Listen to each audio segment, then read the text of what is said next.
one of the things that recently happened in the United States I want to bring to your attention. Those of you who have gone to Las Vegas, Nevada, have recently witnessed where they have built a replica, or tried to build a replica, of Horm Akhet, one of the most ancient colossals, not only built right here on the African continent, but the most ancient colossal on the planet Earth. And they made him with blue eyes and white skin. And not one word is said that this is an African architectural structure. And even put a pyramid, and they even have Tut's hut.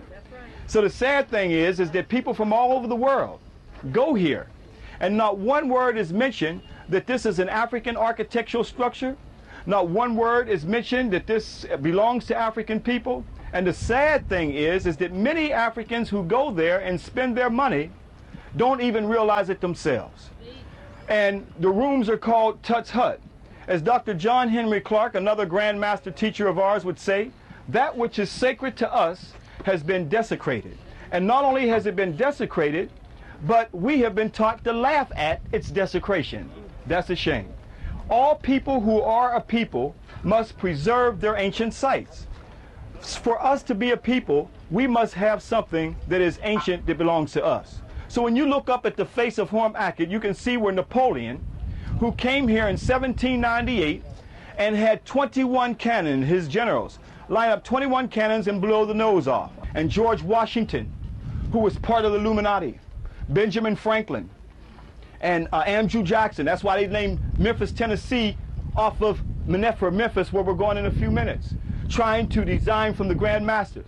So they know they were stealing the people from the African continent and stealing the knowledge as well. So let's go up on the high wall and see more of Horm Akhet and deal more in depth with the history, the true history of this Grand Master who came up out of pre-dynastic Egypt. Not the 4th dynasty, but pre-dynastic, who was part of the real Horus king, who was deified as a god. The first deification as God as a man. Tell it like it is, man. Horm Akhet. This is something to behold. Oh, your trip, it hasn't even begun yet. I know. I'm just Went overwhelmed. to America and brainwashed the people to death. Well, they had. Well, how do you keep a people slaves? That's right. You got to take away their story. You got to take away what is sacred to them, and then you desecrate it. And they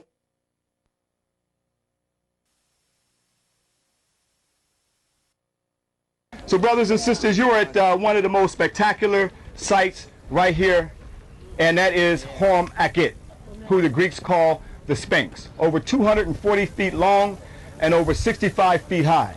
Keep in mind, if you look at his ears, 6 feet tall, that means you can stand inside of his ears. Look how massive this colossal is. Standing here from the dawn of time, who the Arabs call him Abu Hal, or meaning the Great Father. And truly the Great Father of time.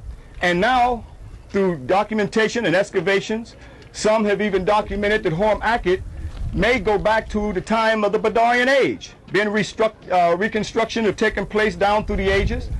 Many European Egyptologists have said that this is Khafra of the 4th dynastic period. But if you look at the prognathous jaw, he looks nothing like Khafra. Let's go and see, as I said, in pre-dynastic times, representing the Shimsu Haru, let's go back and see who Horm Akhet goes back to. With a little Twa, who our ancestors, even known as the Sebenetos, who was during that time of the pre-dynastic period known as the Twa, and even Bes. That's where you see his origins go back to, who the Africans built this. So here we have all proof and documentation of where the origin of Horm Akhet, and all who comes before him, like the Europeans you see here, have to look up at this and see the beginning when Napoleon was documented in Los Angeles Times, that when Napoleon visited the Sphinx in 1798, everything but the head had been buried in sand, although his soldiers reputedly used the head for target practice. But we know it's a new day today, and it's the first day today. So you may not grasp where you have been until you go back and lay your eyes down and Horm Akhet come into your sleep. When Horm Akhet digs deep down into your what they call REM sleep and come up and said, you came back to visit me. But here where the kings came between the pole, where you get the Grand Master's grip of the